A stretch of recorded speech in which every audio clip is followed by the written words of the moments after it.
आरती एक गरीब लड़की थी। वह बस स्टैंड पर चाय और मट्ठी बेचा करती थी। ऐसे ही एक शाम दो दोस्त रमन और पीयूष बस स्टैंड पर खड़े होकर बस का वेट कर रहे थे। तभी पीयूष का चाय पीने का मन करता है और पीयूष की नजर आरती की चाय की दुकान पर जाती है। रमन भाई वो देख, चाय मट्टी का स्टॉल। चल ना चाय पीते हैं। वैसे भी ऑफिस में अच्छी चाय नहीं आई थी आज। हाँ यार, बिल्कुल ठीक कह रहा है यार। चल चाय पीते हैं। पीयूष और रमन दोनों आरती के पास जाते हैं और एक एक कप चाय और मट्ठी लेकर खाने लगते हैं। दोनों को आरती के हाथ की चाय और मट्ठी बहुत स्वाद लगते हैं, जिसके बाद पीयूष आरती की खूब तारीफ करता है। आरती दिखने में बहुत सुंदर थी। पीयूष का ध्यान चाय पर कम और आरती पर ज्यादा था। वह बार बार प्यार भरी नजरों से आरती को देख रहा था और कहीं ना कहीं आरती की नजरें भी पीयूष को निहार रही थी। वैसे सच कहूँ तो आपकी चाय मट्टी बहुत अच्छी है और बहुत ज्यादा टेस्टी भी है। तो मैं तो सोच रहा हूँ रोज आऊँ। हाँ हाँ, क्यों नहीं। आपका जब मन करे आप तब आइएगा। चलो ठीक है, अभी के लिए तो मैं जाता हूँ, लेकिन कल कल फिर से आऊँगा। पीयूष आरती को पैसे देता है और वहाँ से चला जाता है। रास्ते भर पीयूष बार बार आरती के बारे में ही सोच रहा होता है। तभी रमन बोलता है। अबे क्या हो गया तुझे? इतना शांत क्यों लग रहा है? लड़की ने चाय मिला के कुछ दे दिया क्या तुझे? यार मैं तो ये सोच रहा हूँ, वो इतनी खूबसूरत है, उसके बाद भी ऐसा काम कर रही है। तू सोच भाई, क्या स्थिति होगी जो उसको ये काम करना पड़ रहा है। भाई मजबूरी ना इंसान से क्या क्या नहीं करवा देती है। हाँ यार, बात तो तेरी बिल्कुल सही है। लड़की थी तो बहुत सुंदर, लेकिन मजबूरी भी ना कुछ भी करवा सकती है। हाँ यार, उसको देखकर ना पता चलता है कि बेचारी को बहुत मजबूरी है। हम एक काम करेंगे, अगली बार जाएंगे ना तो उससे बात करेंगे, पूछेंगे कि उसको क्या दिक्कत है। अब छोड़ ना तू उसमें क्या इंटरेस्ट ले रहा है? अब चाहे उसकी कोई भी मजबूरी हो, हमें क्या लेना देना। अच्छा बाबा ठीक है, चल घर चलते हैं। इस तरह से रमन और पीयूष दोनों अपने घर आ जाते हैं। ऐसे ही अगले दिन रमन और पीयूष फिर से आरती के पास चाय और मट्ठी के लिए जाते हैं। तो वहीं आरती दोनों को एक एक कप चाय और मट्ठी दे देती है और दोनों दोस्त चाय की चुस्कियां लेते हुए बोलते हैं। वैसे आप बुरा ना मानो तो एक बात पूछूं? हाँ बोलो, क्या पूछना चाहते हो आप? मुझे ये समझ में नहीं आ रहा, आप ये चाय मट्ठी की दुकान क्यों चलाती हो? मतलब कोई दिक्कत है क्या? क्योंकि आप जॉब भी कर सकती हो। क्या करूँ, मेरी मजबूरी है। मैं ज्यादा पढ़ी लिखी नहीं हूँ, बस 10वीं पास हूँ। बहुत ही कम उम्र में मेरे पिताजी मुझे और मेरी माँ को छोड़कर चले गए थे। इसलिए मैं अपना और अपनी माँ का पेट पालने के लिए चाय मट्ठी बेचने का काम करती हूँ। और अब तो मुझे ये करते करते काफी साल हो चुके हैं। अच्छा तो ये बात है। वैसे आप ना काफी समझदार हो, जो इतनी सी उम्र में ना अपने परिवार के लिए इतना कुछ कर बैठी। सही है, आपको देखकर ना मुझे अच्छा लगा। बहुत स्ट्रांग हो आप। पीयूष आरती की तारीफ कर रहा था और ये सब रमन चाय पीते पीते देख रहा था। रमन समझ चुका था कि पीयूष के मन में आरती के प्यार की घंटी बज रही है। पीयूष को आरती से मन ही मन प्यार होने लगा था। वह रोज किसी न किसी बहाने से आरती के स्टॉल पर जाकर चाय पीता और मट्ठी खाता। देखते ही देखते दोनों की घंटों घंटों लंबी बातचीत शुरू हो जाती है और एक दिन पीयूष आरती को अपना नंबर दे देता है और अब उन दोनों की फोन पर बातें होने लगी थी। ऐसे ही एक रात पीयूष आरती को फोन करता है। आरती, वो मुझे ना तुमसे कुछ बात करनी थी। वो बात ना ये है कि ना तुम मुझे बहुत अच्छी लगती हो। देखो आजकल के लोगों की तरह ना मुझे ये दोस्ती वोस्ती आती नहीं है, तो इसलिए मैं साफ साफ बोल रहा हूँ कि मैं तुमसे शादी करना चाहता हूँ। तो क्या तुम मुझसे शादी करोगी? देखो, मेरे पास तुम्हारे सवालों का कोई जवाब नहीं है, क्योंकि तुम्हें पता है कि मैं कितनी गरीब हूँ और मुझ जैसी लड़की को किसी के भी घर वाले स्वीकार नहीं करेंगे। तो बेकार में घर वालों को नाराज करने से कुछ नहीं होगा। अरे तुम उसकी चिंता क्यों करती हो? मैंने घर वालों को कह रखा है कि शादी करूंगा तो अपनी पसंद से करूंगा, और तुम मेरी पसंद हो तो मैं तुमसे ही शादी करूंगा ना। बस मैं ना तुम्हारे हाँ या ना का वेट कर रहा हूँ। बताओ। वैसे सच बताऊं तो मुझे भी तुम बहुत अच्छे लगते हो, क्योंकि तुम पहले ऐसे लड़के हो जिसने आज तक मुझसे कभी भी बदतमीजी से बात नहीं की। वरना मेरे पास रोज ऐसे ग्राहक आते हैं जो आज तक मुझसे कभी भी सीधे बात नहीं करते, क्योंकि उन्हें ऐसा लगता है कि मैं गरीब घर की लड़की हूँ, इसलिए मेरी कोई इज्जत नहीं करता। पर तुम सबसे अलग हो। इस तरह से आरती और पीयूष दोनों अपने प्यार का इजहार करते हैं। दोनों एक दूसरे से शादी करना चाहते थे। इसीलिए एक दिन पीयूष अपनी माँ मंजू को आरती के बारे में बताता है। आरती के बारे में जानकर मंजू बोलती है। तेरा दिमाग तो ठीक है ना पीयूष? मैंने तुझे इसलिए पढ़ाया नहीं था कि तू एक चाय बेचने वाली से शादी करे। अरे अगर तेरी उस लड़की से शादी करवा भी देती हूँ ना, तो उसे कुछ नहीं होगा, बल्कि पूरी बिरादरी में मेरी इज्जत की धज्जियां उड़ जाएगी। माँ मुझे कुछ नहीं पता, बस मुझे आरती से शादी करनी है, मतलब शादी करनी है। मैं उससे प्यार करता हूँ तो शादी करूँगा। देख, मुझे जो कहना था मैंने कह दिया, बाकी अब फैसला तेरे हाथ में है। हाँ तो आप भी सुन लो, शादी करूँगा तो उसी से करूँगा और किसी से नहीं। पीयूष के ऊपर प्यार का भूत सवार था। वो किसी भी कीमत पर आरती से शादी करना चाहता था, इसीलिए वह मंदिर में जाकर आरती से शादी कर लेता है और आरती को अपनी बीवी बनाकर घर ले आता है। आरती को अपने घर की बहू बना देख पीयूष की माँ गुस्से में बोलती है। आखिर तू इस चाय मट्ठी बेचने वाली को मेरे घर की बहू बनाकर ले ही आया ना? ना जाने इस लड़की ने चाय मट्ठी में ऐसा क्या मिला दिया था जो मेरा बेटा इसके पीछे पागल हो गया है। देखो माँ, आरती अब हमारे घर की बहू है, तो अपने घर की बहू से ना अच्छे से बात कीजिए आप। और वैसे भी आपको ना इसको अपनाना होगा। अगर आपने इसे अपनाया नहीं ना, तो मैं खुद को कुछ कर लूंगा। फिर मत बोलना मुझे आप कुछ। पीयूष अपनी माँ को धमकी देता है, जिस वजह से मंजू मजबूरन आरती को स्वीकार कर लेती है। लेकिन वो पूरी तरह से आरती को अपने बहू के रूप में स्वीकार नहीं कर पाती है। ऐसे ही एक दिन आरती अपने घर वालों के लिए खाना बनाती है और सभी को सर्व करती है। खाना खाते ही सास का मुंह बन जाता है और वो आरती से कहती है। क्यों बहू रानी, तुझे सिर्फ चाय मट्ठी बनानी आती है क्या? खाना बनाना नहीं सीखा तूने? या तेरी माँ ने तुझे कुछ सिखाया नहीं? माफ करना माँ जी, मुझे लगता है गलती से खाने का टेस्ट थोड़ा बिगड़ गया है मुझसे। बाकी आप चिंता मत करो, आगे से मैं ध्यान रखूंगी। रहने दे, मुझे सब पता है तुम जैसी लड़कियों के बारे में। तुम जैसी लड़कियां अमीर लड़कों को फंसाती है और कुछ नहीं। तुम्हें इनके अलावा आता ही क्या है? ऐसे ही समय बीतता जाता है। आए दिन आरती की सास उसे खरी खोटी सुनाती है। पर एक दिन जब आरती की सास की तबीयत खराब होती है और वो बिस्तर पकड़ लेती है, तो आरती अपने बीमार सास की खूब सेवा करती है और दिन रात एक करके उन्हें पूरे तरीके से स्वस्थ कर देती है। अपनी बहू का ऐसा सेवा भाव देखकर सास का मन पूरे तरीके से परिवर्तित हो जाता है और अब मंजू आरती को एक परफेक्ट बहू समझने लगती है और साथ ही उससे अपने किए की हाथ जोड़कर माफी भी मांगती है। हल्की हल्की सर्दियां शुरू हो गई थी कि राधा अपने घर से बाहर ही नहीं निकलती है। तभी राधा के घर उसकी पड़ोसन विमला आती है और राधा से बोलती है। अरे क्या बात है राधा, तू अपने घर से बाहर ही नहीं आती है। दुनिया भर की सारी ठंड क्या बस तुझे ही लगती है? हम लोगों को ठंड नहीं लगती क्या? बहू मायके गई है, घर का सारा काम मुझे अकेले ही करना पड़ता है। ऊपर से ये ठंड तो कमर तोड़ रही है। कुछ करने का मन नहीं होता, लेकिन फिर भी करना पड़ता है। अभी तो इतनी ठंड आई भी नहीं है जितनी अभी से तुझे लग रही है। अभी बस ठंड की शुरुआत है। थोड़ी और ठंड बढ़ गई तब क्या होगा तेरा? तब तो तू कंबल में ही रहेगी। जरूरत पड़ेगी तब तो बिल्कुल ही रहूंगी। मुझे तो समझ नहीं आता लोग ठंड में यहाँ वहाँ कैसे घूम लेते हैं। मुझसे तो अपने मोहल्ले में ही नहीं घुमा जाता। हर वक्त बस ठंड ही लगती रहती है। तू तो शुरू से ही नाजुक गुड़िया है, तुझे ही लगती है ठंड। अरे तुझे जब इतनी ठंड लगती ही है तो अपनी बहू को बुला लेना उसके मायके से। वो आएगी, तुझे आराम भी मिल जाएगा। बहू को बुलाने का मन तो बहुत है, लेकिन इतने टाइम बाद तो बहू अपने मायके गई है और तुरंत वहाँ से बहू को मैं यहाँ बुला लूं, अच्छा नहीं लगता ना। 2-4 दिन हंसी खुशी मायके में रहने देती हूँ, बाद में तो वो खुद ही ससुराल आ जाएगी। अब उसे भी तो पता ही है कि ये घर भी तो उसी का है। अरे वाह, तू तो कुछ ज्यादा ही अच्छी सास है। एक हमारी सास हुआ करती थी जिससे हमसे कोई फर्क ही नहीं पड़ता था। बस खुद से मतलब होता और सारा काम समय पर चाहिए होता था उन्हें तो। अब हम लोगों की सास की बात ही क्या करे।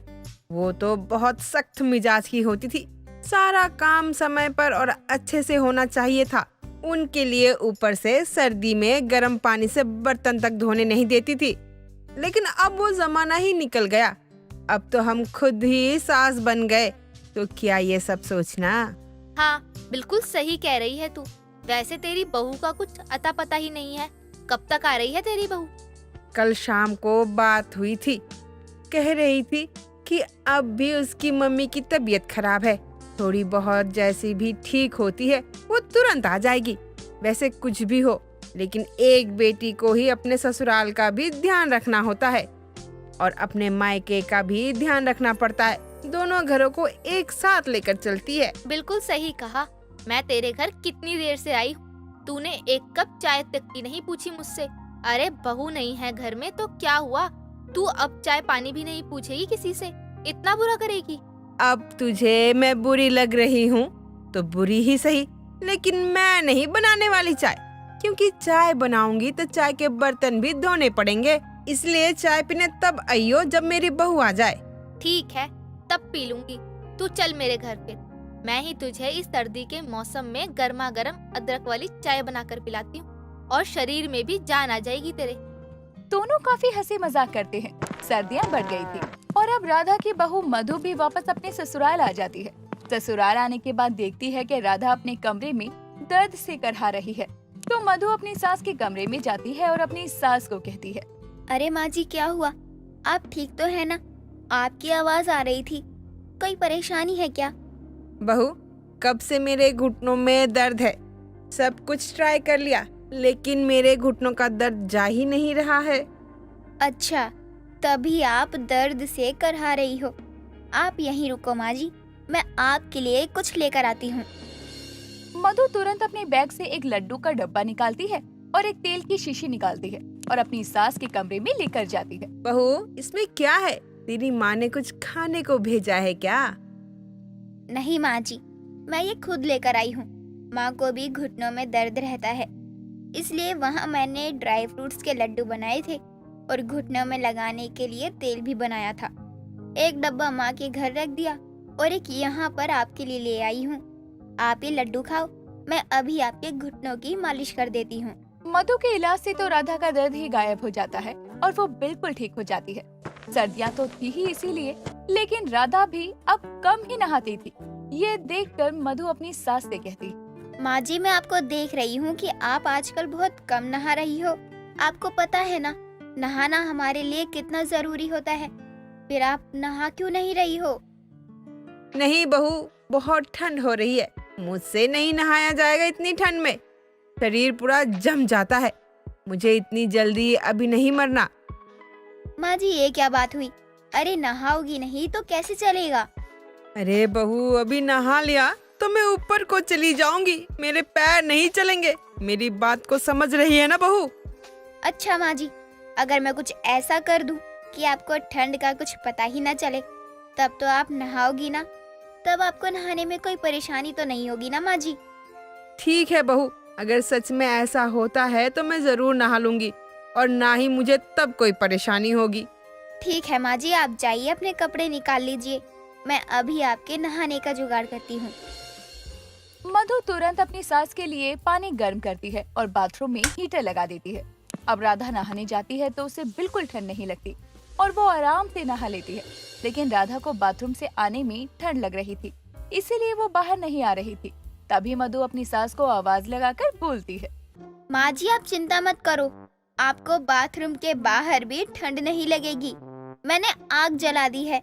अपनी बहू का जुगाड़ देखकर राधा बहुत खुश हो जाती है और अब रोज नहाने लगती है।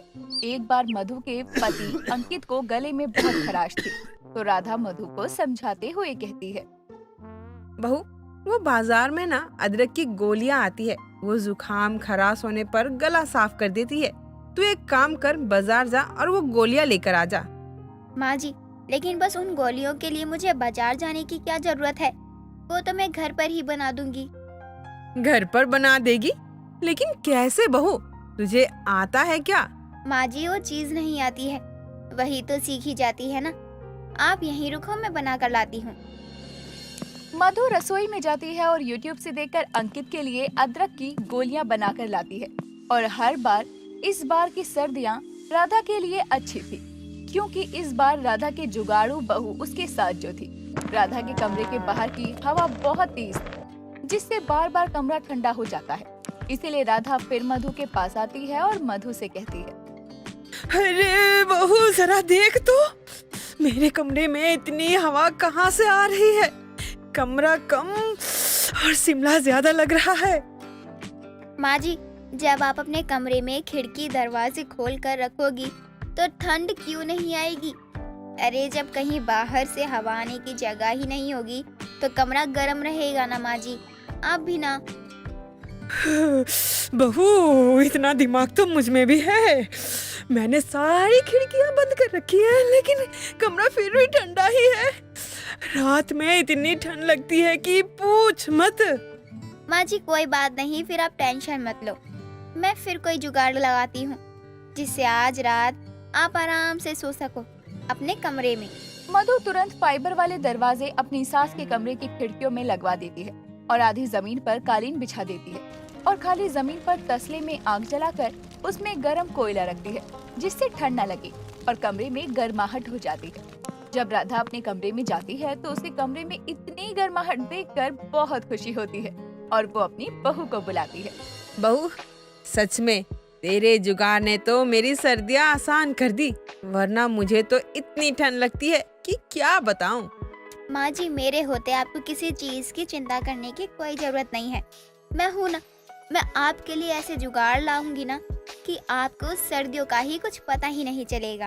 राधा बहुत खुश हो जाती है और अपनी बहू की तारीफ करती है और अपनी बहू के आराम वाले जुगाड़ देखकर बहुत ज्यादा उसकी प्रशंसा भी करती है। राजेश अपनी पत्नी शालू के साथ दिल्ली में रहता था।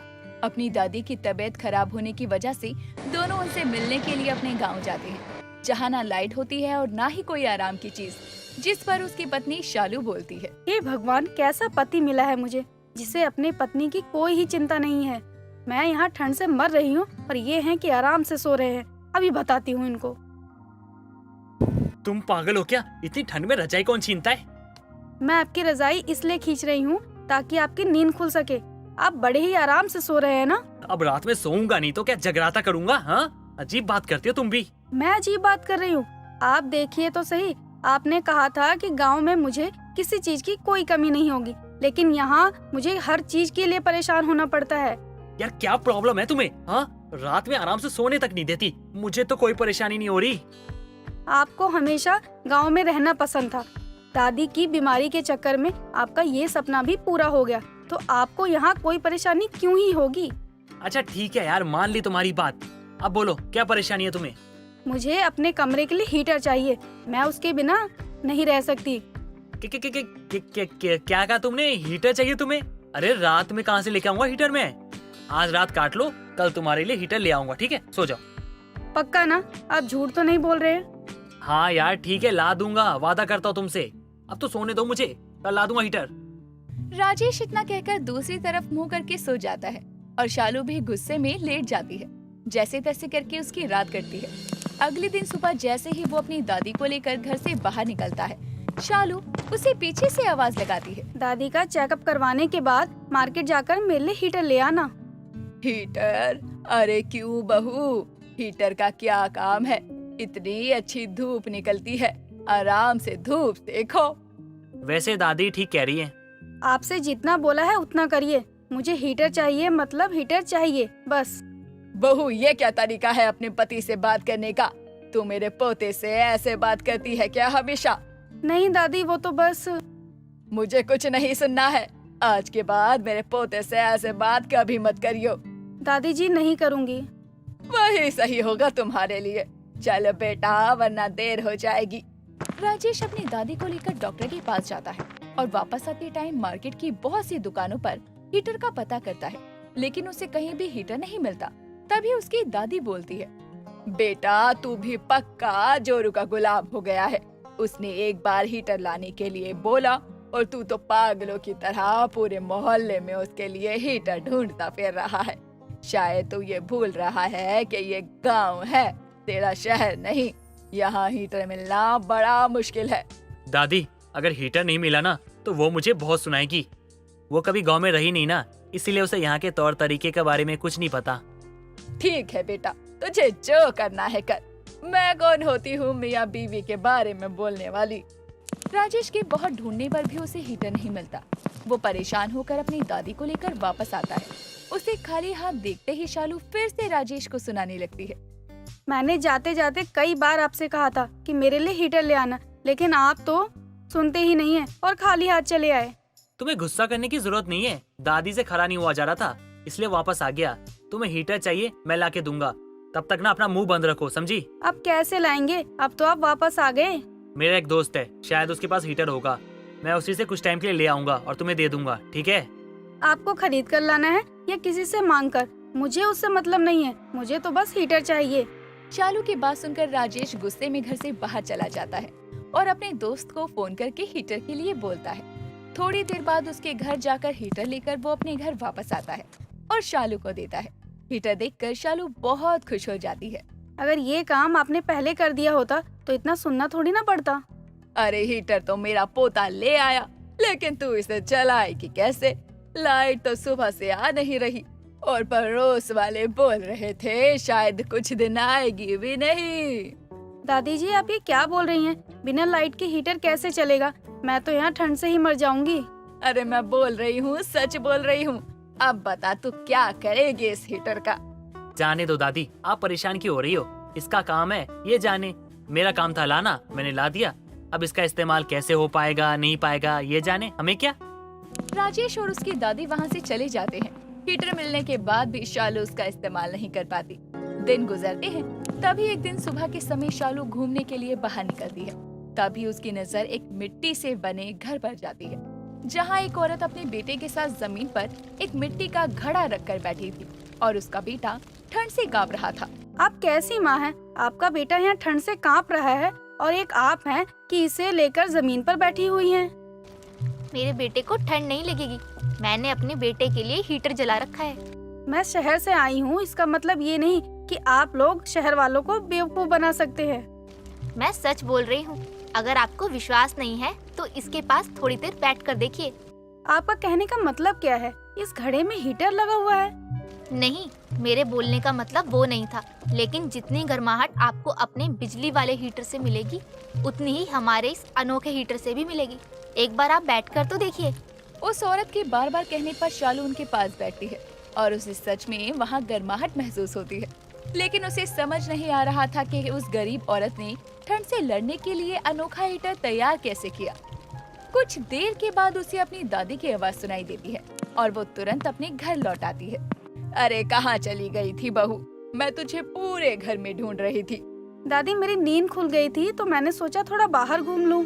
अच्छी बात है, वैसे भी ये गांव है, यहाँ की सुबह की हवा बहुत अच्छी होती है, तू रोज सुबह घूम लिया कर। हाँ दादी आप सही कह रही हैं, मैं रोज घूमने जाऊंगी। ठीक है, लेकिन अभी जा मेरे लिए चाय बना कर ले आ, मेरे दवाई खाने का समय हो गया है। आप अपने कमरे में चलिए, मैं चाय लेकर आती हूँ दादी। शालू रसोई में चली जाती है और चाय बनाने लगती है। तभी उसके दिमाग में उस गरीब के अनोखे हीटर का ख्याल आता है और वो अपने मन में सोचती है, कल जाकर उस औरत से पूछूंगी कि उसने अपने घर में बिना किसी लागत के अनोखा हीटर कैसे बनाया। अगर मुझे समझ में आया तो मैं भी बना लूंगी, ये उससे वही हीटर खरीद लूंगी, क्योंकि यहाँ तो बिजली से चलने वाला हीटर होना ही बेकार है, क्योंकि यहाँ तो लाइट ही नहीं आती ना। कुछ देर बाद शालू अपनी दादी को चाय देकर घर के कामों में लग जाती है। उसे पूरे घर का काम करते करते रात हो जाती है। रात को वो सभी को खाना खिलाकर आराम से बिस्तर पर बैठती है, लेकिन उसे गांव की ठंड अब बर्दाश्त करना मुश्किल हो रहा था।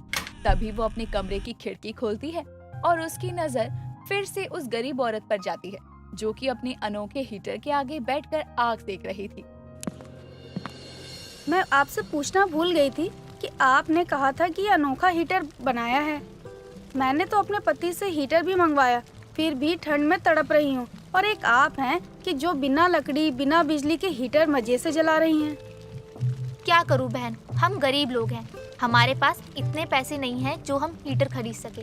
अगर हम खरीद भी लें तो इसका इस्तेमाल करने पर आने वाला बिल भरने की हिम्मत भी तो नहीं है। तो फिर आपने हीटर बनाया कैसे? मैंने इस हीटर को बनाने के लिए मटके का इस्तेमाल किया है। मिट्टी के बर्तन में कोयले से ही आग बनाकर हम इस हीटर का इस्तेमाल कर रहे हैं। इसमें लागत भी कम है और फायदा भी ज्यादा है। शालू उस औरत की बात सुनकर हैरान रह जाती है, साथ ही उसकी समझदारी से बहुत खुश होती है और उस दिन के बाद से वो रोज ही उस औरत के पास आने लगती है। इस तरह से शालू को ठंड से बचने का जरिया भी मिल जाता है और गरीब का अनोखा हीटर भी देखने को मिल जाता है। दोस्तों, अगर आपको ये कहानी पसंद आई तो इसे लाइक करें, शेयर करें और कमेंट करके बताएं कि कहानी में आपको सबसे अच्छा क्या लगा।